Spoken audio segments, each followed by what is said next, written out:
Well, good morning, everybody.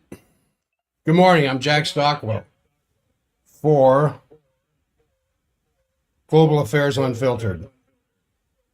So let's bleep that out. Let's go. The 24th day of February 2026, and here for the stream as well. So much more has happened just since yesterday that I want to get into. But one thing I definitely want to mention was this assassination attempt on an imam here in the Salt Lake area that the news isn't covering. It happened around 700 West, about 90th South, a drive-by shooting of an imam from a West Valley mosque. Several shots were fired at him. Fortunately, he was not hit. Police shut down the road in several places as they tried to investigate. But so much for the Muslims inciting violence. Somebody tried to kill the imam last night. That's just unacceptable. All right, let me go on here. We are obviously in a very grave situation of uncertainty and extreme danger as to what is going to be the Washington policy toward Iran. And any attack from the United States, or in combination with Israel, of course, can trigger escalation far beyond the region toward all-out nuclear exchange, as some experts are saying. And the gravity comes from the combination of just extreme geopolitical lines of conflict, which could be rolled back through peace diplomacy. Plus, there's this additional factor of the White House personality of extreme unpredictability and unilateralism. You know who I mean. And the latest word is that the talks between Iran and the United States might again take place this week, possibly Thursday and Friday in Geneva. Meantime, even more U.S. force is flowing into the region. For example, there is an influx of fighter and support aircraft from the U.S. into Bulgaria. South Korea today called on their nationals to get out of Iran. Just yesterday, South Korea is telling their people, get out of Iran. That is followed up by India telling their people to get out of Iran, Australia telling their people to get out of Iran, Poland, and many more I'm not going to go into. Meanwhile, yesterday, President Trump messaged on social media that there is no truth, that there is opposition in the military to his giving an order to attack. There are several pundits and talk show hosts that have talked about the fact that General Dan Kane, chairman of the Joint Chiefs, also known as Raising Cane, has been telling the president, don't do it. Don't do it because of the consequences that will come back, in the sense that we have severely underestimated Iran's potentials in responding to this attack as to what they are capable of doing. And the president yesterday said there's no truth to that. So we kind of just wait in somewhat solemn anticipation, I guess, for what's going to happen next. There's several other fronts of conflict, of course, in the Caribbean that I talked about yesterday, the Western Pacific, especially Ukraine, that are dangerous, they're wrong, and they are threatening to break out of control. Missiles from the Ukraine were sent 1,300 kilometers deep into Russia overnight, February 2021, targeting the Votkinsk arms factory. What is so special about the Votkinsk factory? It's where they make the Oreshnik. It's where they make the Iskander. It's where they make the Burevestnik missiles. When you look at the timeline, I'll get into that in more detail in the program, because this is a game changer. This is a game changer because the missiles, the Flamingo, and I'll get into more of it. I just want to set the stage. The Flamingo is manufactured in Great Britain, and Great Britain, thinking that they can make this missile that Ukraine could send into deep Russia to keep this war going. My goodness, I don't know how much crazier you can get.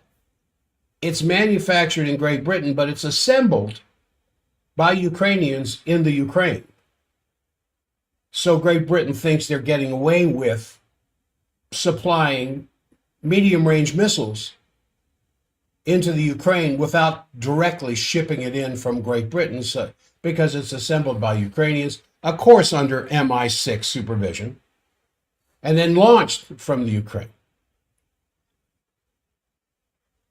I don't know how many more red lines, and you think the Russian military doesn't know where in Great Britain those things are manufactured?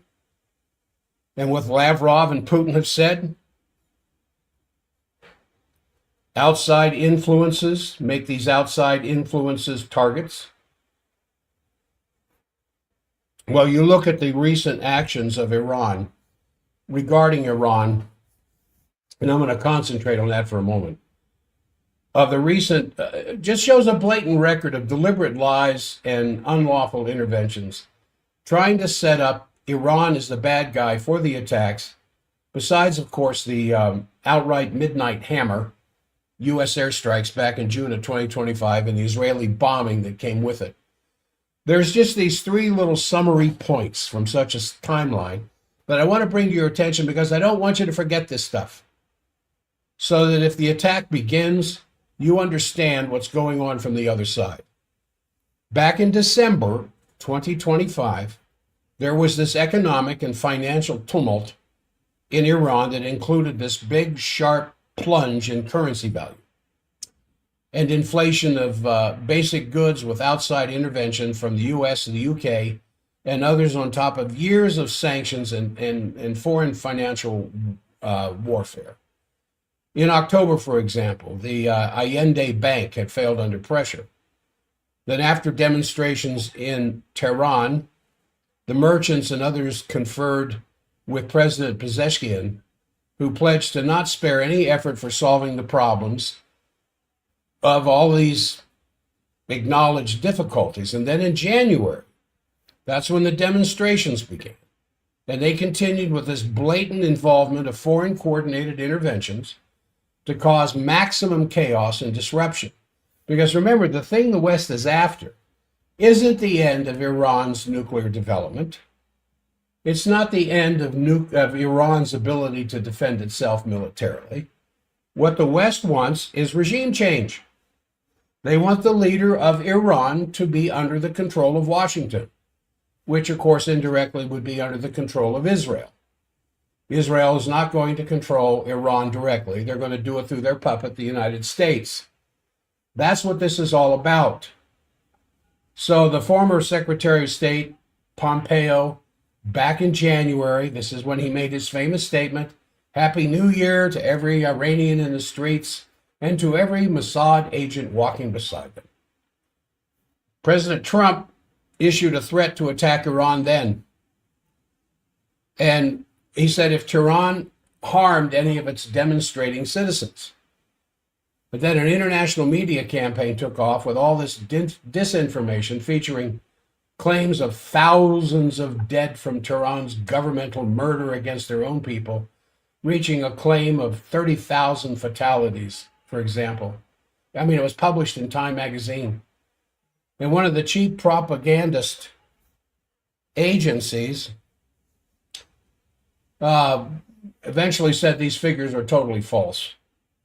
So on February 15th, the human rights activist news agency based in the U.S.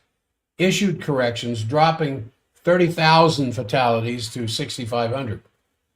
Then just this month, this is when Treasury Secretary Scott Bessent, back on the 5th, bragged to the Senate Banking Committee of the success of economic warfare against Iran, from the combination of years of the U.S. and other countries' sanctions against Iran, and from special operations over the past year, at least since April of last year.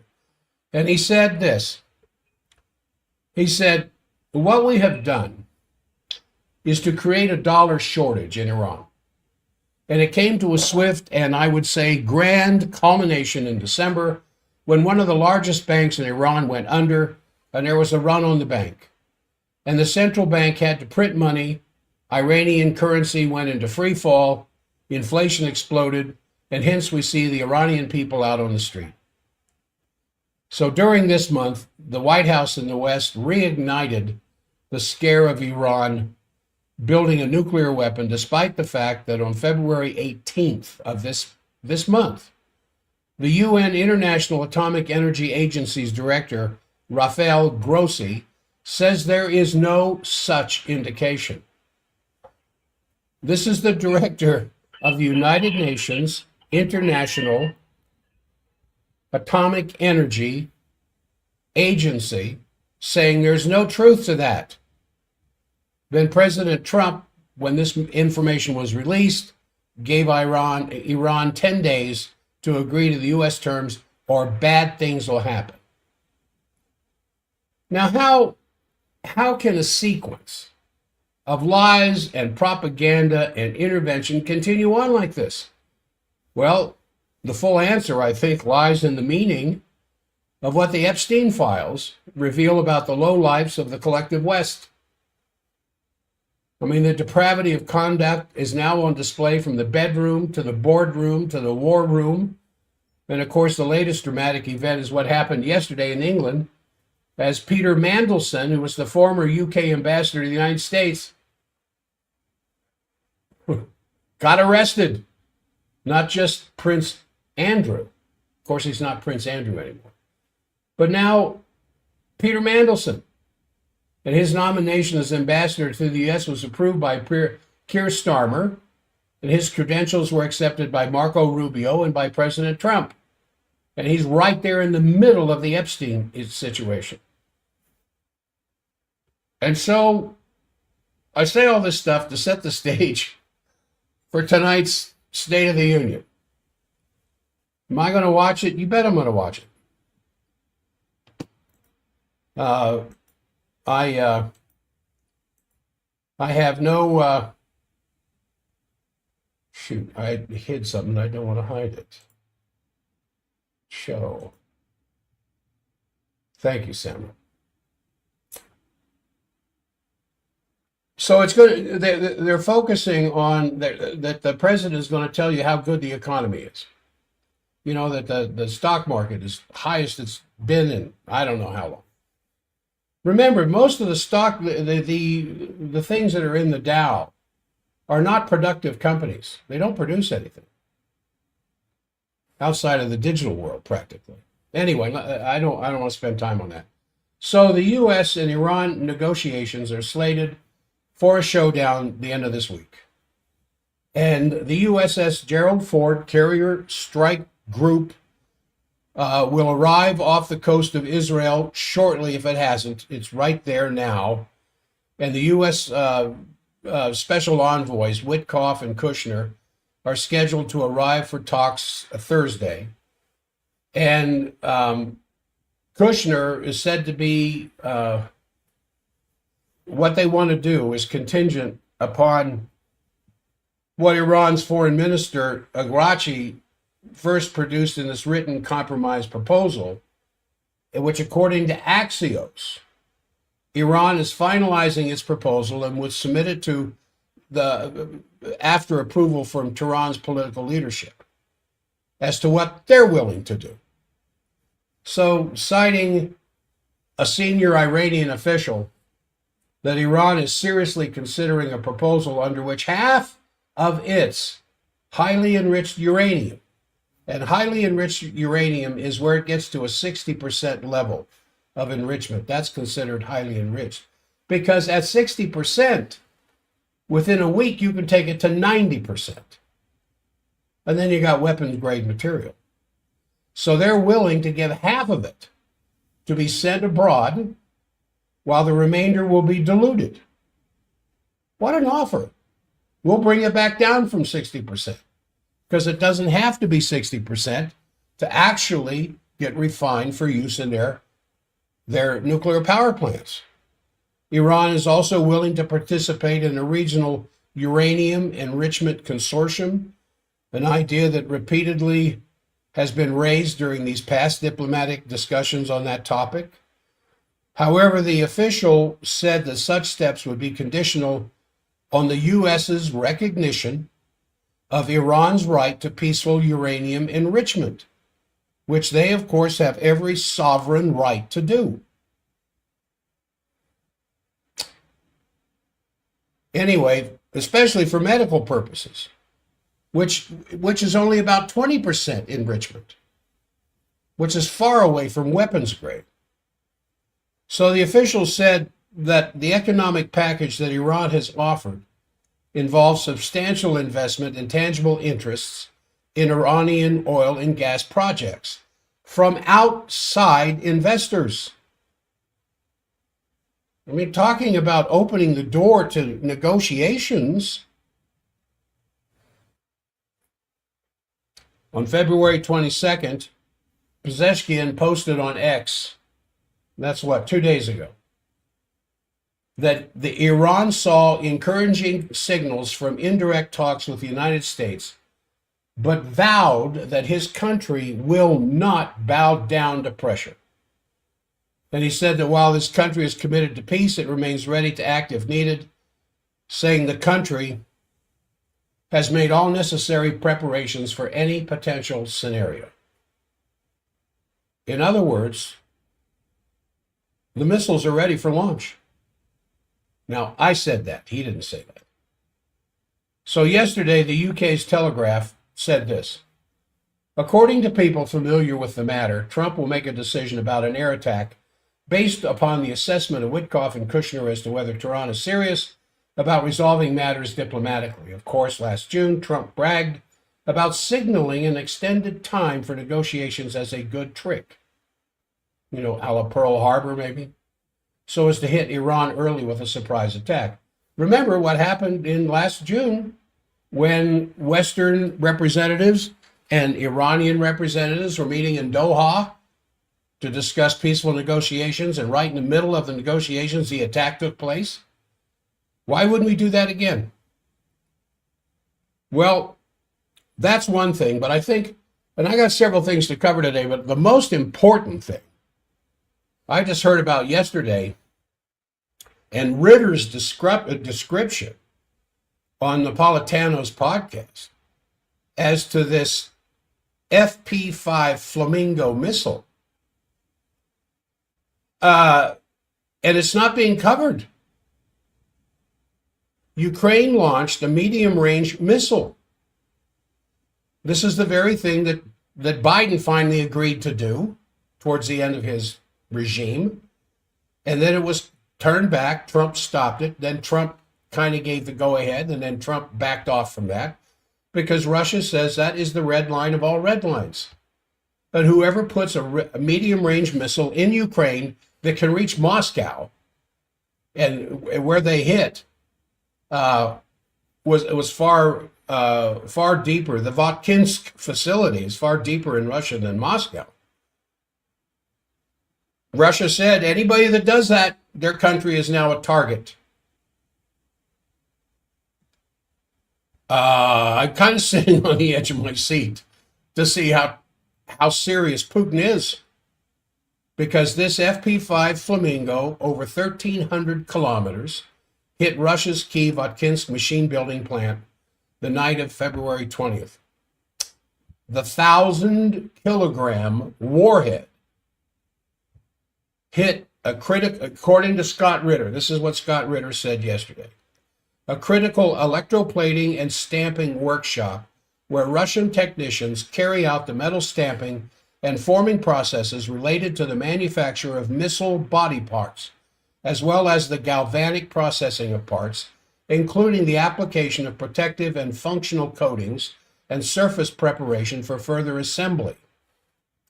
He said the Votkinsk facility works on strategically important missiles, such as the Topol M and the Yars intercontinental ballistic missiles, and the Bulava submarine-launched ballistic missile. The Iskander and the Oreshnik missiles are also manufactured there. A fire broke out in a particular workshop. 11 workers were reported injured. Then Ritter provided this very succinct statement of the problem. And this is where, in my estimation of things, gets very scary. He said a missile designed by the British using indigenous Ukrainian parts and manufacturing infrastructure known as the FP5 Flamingo is the problem, according to Ritter. He said the FP5 Flamingo is exactly what it portends to be, a British-made weapon designed to get around the legalities and consequences of Russian red lines regarding the use of long-range missiles based in Ukraine against Russian targets. What does that mean? How does that translate? Votkinsk is the heart and soul of Russia's strategic defense industry. And now it has been attacked by a British-designed weapon using intelligence provided by the CIA. This attack, I'm quoting Ritter, this attack is as close to an act of war by both the United States and the United Kingdom as one can imagine. And it certainly is not lost on Moscow that the attempted assault, the attempted assassination assault on a residence of Putin less than 2 months ago, and this very transparent United Kingdom targeting of Russia's strategic missiles, shortly, what is this, a week, 2 weeks after the United States walked away from the last nuclear arms control treaty, fits in with this gigantic game of nuclear chicken that's going on. So back in 2023, Sergei Karaganov, who's the head of Russia's Council for Foreign and Domestic Policy, Defense Policy, said this about the use of Ukraine as a dagger to wound Russia on behalf of the collective West. And nothing short of some tactical nuclear weapons hitting Kyiv's sponsors in Europe would put an end to such a dangerous game. Holy smoke. At the same time, Putin rightly rejected this line of thinking as hazardous.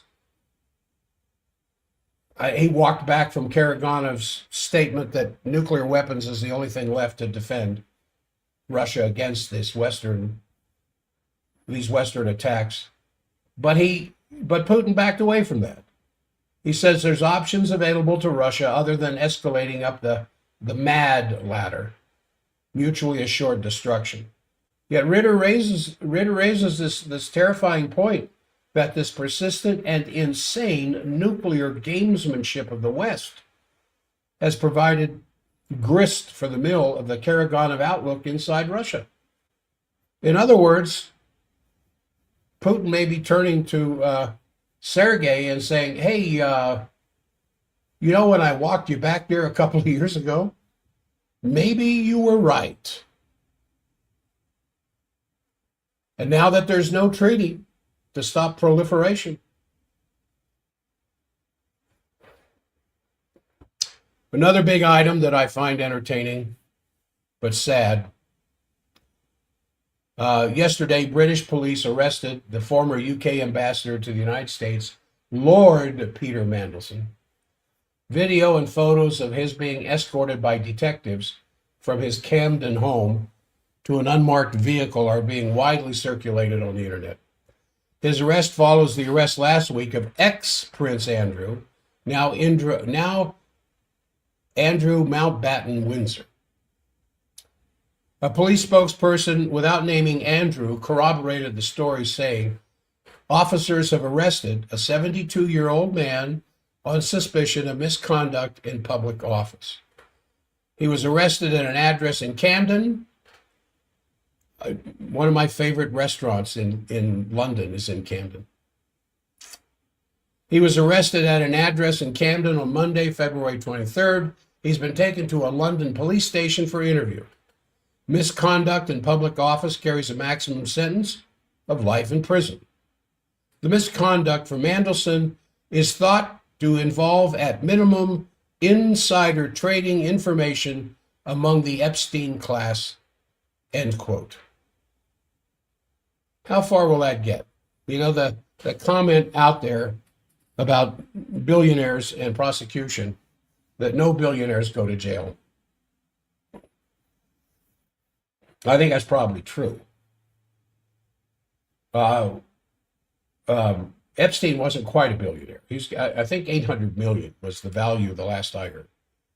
But those multi-billionaires will never go to jail.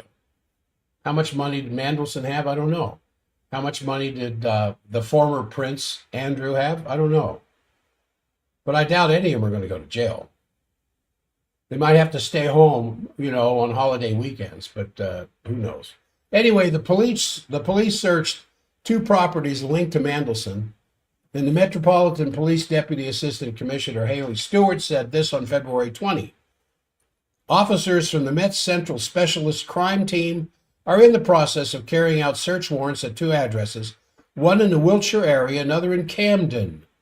The searches are related to an ongoing investigation into misconduct in public office offenses involving a 72-year-old man. No name, Mandelson is not mentioned, because he's a lord. I don't think he's in the House of Lords, but he's a lord. So listen, my life is certainly no high bar for the moralists to achieve. I mean, I got enough problems and sins in my own life that I'm not judging somebody here. I'm just pointing out, when you see stuff like this happening that can be covered up, the royal family could cover this up. But sometimes the sins are so egregious that they finally have to cut the necrotic tissue loose. And then when you do that, the royal family, King Charles himself, can say, that is them. We are us. That is their doing. We would never think of hurting a child. So, Keir Starmer, Prime Minister of England, published this yesterday. I expect multiple charges of rape against possibly dozens of men, but instead they warned a couple of men under child abduction warning notices. Oh no, excuse me. This is what Kirill Dmitriev said after Keir Starmer. He wants Keir Starmer to resign because Keir Starmer has accusations, deep accusations, that he helped pedophiles to avoid charges. So Kirill Dmitriev is saying this: Starmer is accused of helping pedophiles avoid charges by merely sending them warning notices. I expected multiple charges of rape against possibly dozens of men, but instead they warned a couple of men under the child abduction warning notices. Starmer has to go. And so his comment accompanied his reposting of Keir Starmer accused of letting suspected child sex offenders off with a warning note. Ugh.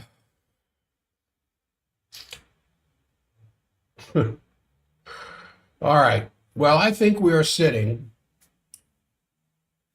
Is it 20 after yet? Oh my goodness, did I talk over a commercial? Oh, I'm so sorry if I did. I thought I was paying attention, better attention. I need one of those chameleon eyes that can review my notes at the same time I'm watching the recording thing, so I can see when something else comes on. Damn, I hate doing it. Well, we're sitting on an unbelievable volcano right now, which could end civilization in a very short period of time. Obviously, there's several spots over which a global nuclear war can erupt, as I've been talking about. I think right now the most immediate and urgent one is the situation around Iran, where Trump, the word on the street is that today, tomorrow at the latest, Trump is going to make a decision on whether to attack Iran or not. And then naturally there's all these contradictory reports of people who say, no, this is just be patient. This is going to blow over. And then there's other like Colonel McGregor, who anytime he talks, I try to listen to it. He's saying there's no way that the U.S. is going to be able to walk away from this. So I don't think anybody has the exact prediction of what's going to happen, but I think we may have never been in such a dangerous situation. And I know I've said that a number of times. We're given the many volatilities in the strategic situation, and it's very hard to characterize it. You know, it's like a toddler mindset who just stamps his feet. I mean, the way Trump reacted to the Supreme Court decision, immediately slamming first 10% and then 15% on all imports, just shows you that rationality and long-term planning are completely absent. And that in addition to all the geopolitical reasons we know, you have this element of absolute unpredictability of what Trump's going to do from one moment to the next, which I think in that form has probably never happened before in history, at least that I'm aware of. The situation in Iran is absolutely one of, and I can only say solemn anticipation that this war could happen and probably will happen on the side of the Iranian population. I think it's important that, because of what Scott Bessent admitted to at a Senate hearing of what he referred to as economic statecraft. I wonder how long they got to come up with come up with words like that to cover up what they're really doing. Regime change. Economic statecraft. A calculated intervention from the outside, first causing problems for the Iranian economy on top of all the illegal sanctions. Illegal because they're unilateral. And the subsequent manipulation of that bank, manipulating their currency, causing economic hardships for the population. The population goes into the street to demonstrate, as I said. The government starts to talk to them, promises alleviation of the problems. And at that time, there was a massive influx of foreign-paid, foreign armed agents. Some of them were already spies in place. Others were coming in every year, coming and going. And that is what caused this incredible massacre of 6,500 people, which you can all reconstruct because there are videos available which show the hospitals, the schools, the shopping malls, many other things where they were attacked, which under no circumstance was done by the Iranian government, but it was by these ISIS-like terrorists. So the narrative on why it is necessary to eventually bomb Iran is completely falsified. But naturally, it's repeated by the Western media and trying to manipulate public opinion about Iran. And was that what triggered this attempted assassination of an imam here in Salt Lake County last night? This is a very serious mood. And there was this American journalist by the name of Patrick Henningsen, who just went to Iran for a few days in a video program. And he reported that what he saw, namely that the population, for the very large majority, is united behind their government because they have recognized the foreign nature of this uprising. They know it wasn't their government that was behind this. And they're in clear solidarity behind their government, even if they are opposition, which is, according to this Patrick Henningsen, allowed and part of normal Iranian life. We have this idea that if anybody speaks against certain governmental programs, they are disappeared. That's not the case. They're actually, to some degree, as long as they're not attacking the Islamic faith, they may have more freedom of speech than we do. Because here you can't say anything against Israel. But the point is, the population basically is determined not to give up, and they regard themselves more and more like the old 3,000-year-old Persian civilization, which is basically intending to resist. Now, it's very clear that Iran, that was even acknowledged by the International Atomic Energy Agency, is not pursuing a nuclear program. They insist on their right to have enrichment for peaceful nuclear energy. And they're not going to give up their ballistic missiles, because if they did, they would be defenseless. So everything now clearly depends on certain factors. You know, do American strategists in the military advise Trump not to do this? Because the risks of the Iranian retaliation have never been so high. There were just here over the weekend, the maneuvers in the Strait of Hormuz,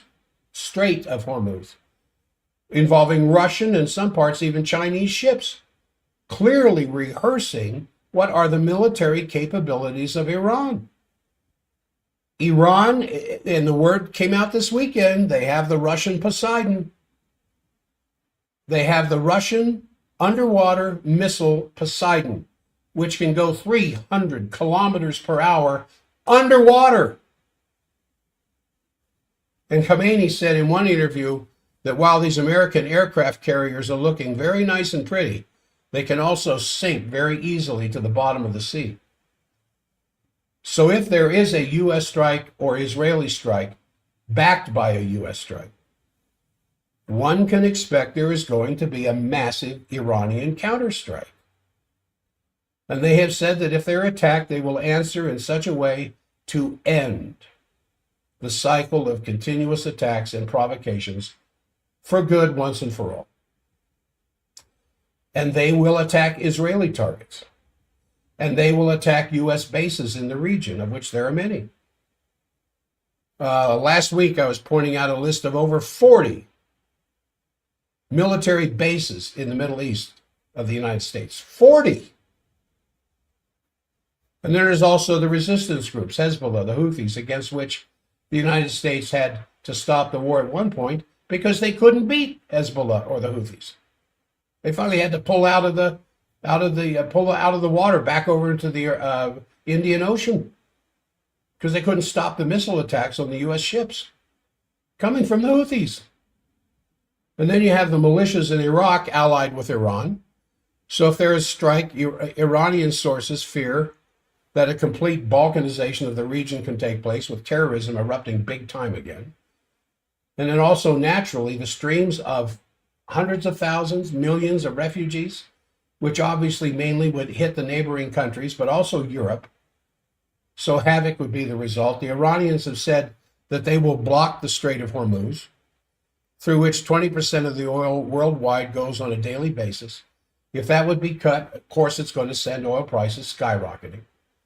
What that would do to the financial markets, I mean, who knows what then Russia and China would do? Because there comes somewhere a red line for them. And what would happen with the treasuries being held? Would they, in retaliation for an attack on Iran, drop the American treasuries? What would that do to the dollar? Because there would be a massive dumping, not just a little bit. And it could trigger this unforeseeable chain reaction where we could be in a complete uncontrollable mess within days. And I think that is what we have to get across to those we love those we care about, and those who can send emails and phone calls and everything else to your elected leaders, because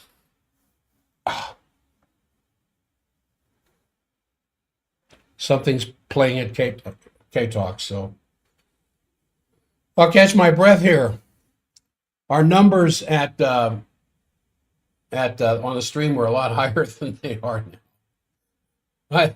I don't know. Is it made up of people who want to find out if I'm still bad mouthing Trump? They come on and they get off. I can't help this. I'm just reporting what I see.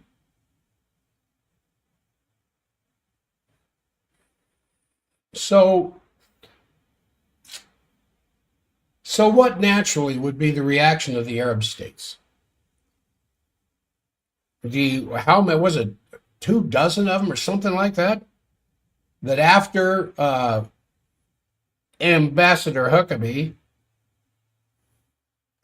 this unbelievable statement by a U.S. ambassador, when Tucker asked him, well, what about Eretz Israel? What, would you go after the rest of it?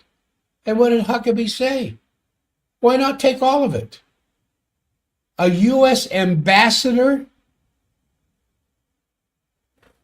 Ugh.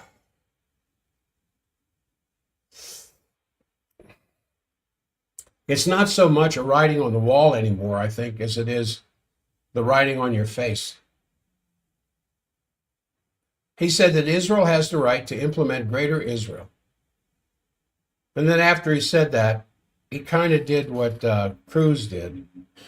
Kind of said when Cruz said that God has given Israel to the Jews. A careful reading of Genesis 15, and you might come up with a different conclusion. Anyway, so what would the reaction of the Arab states be? I mean, they have so far behaved rather moderately. Now, the Arab states, everything but Iran. And they signed this document after Huckabee, who basically said Israel has the right to implement Greater Israel. Greater Israel would go from the Nile, where all the way down to the Aswan Dam, all the way into Ethiopia. How far down would they go? All the way up to the Euphrates River, a good portion of Iraq and everything in between, Lebanon, Syria. And a U.S. ambassador says they have the right to do that.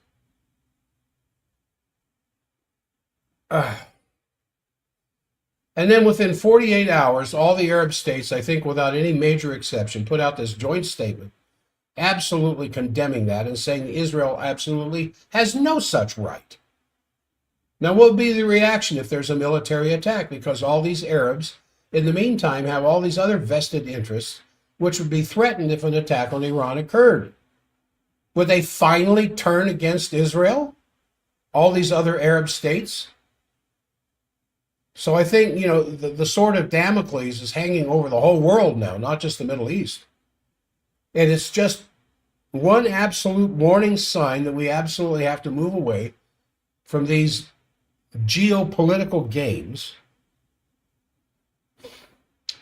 because it puts the entire existence of mankind into jeopardy.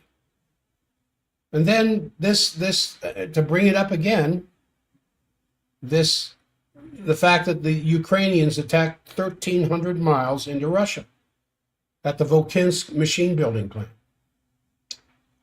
2 days ago. And this is 3 days ago, I think. And this is a factory where they produce, as I said, the Iskander and the Oreshnik and other missiles.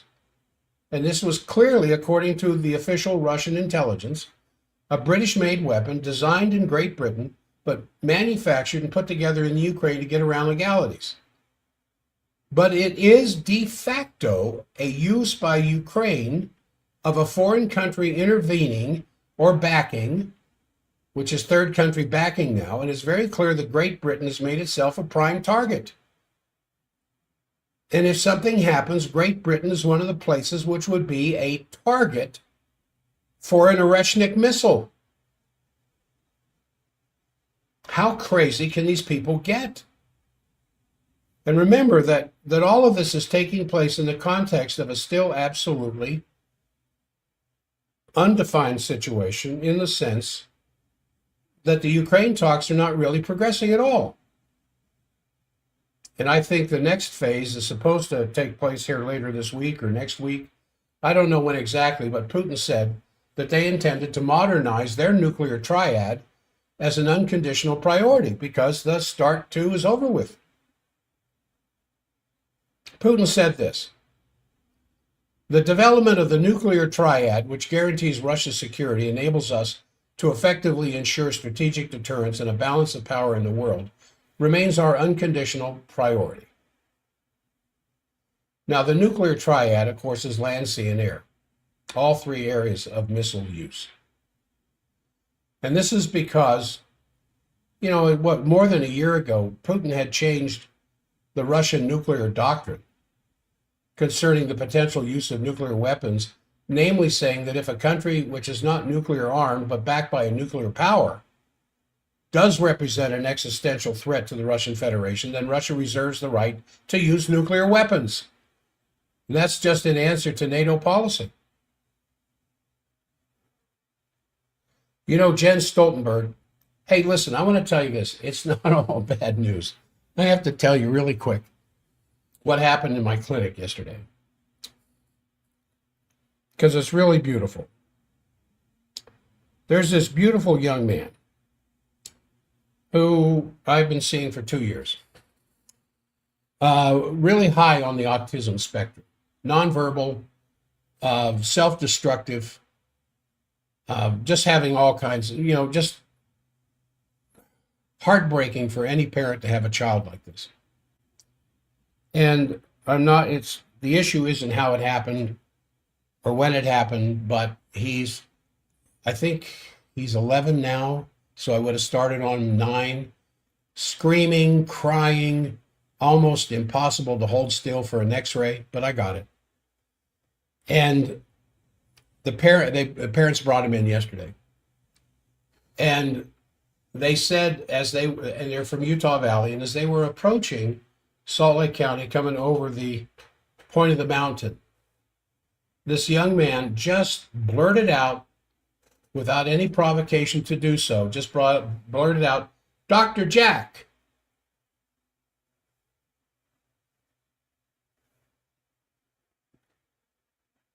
He's not conversant, but he's getting to that point.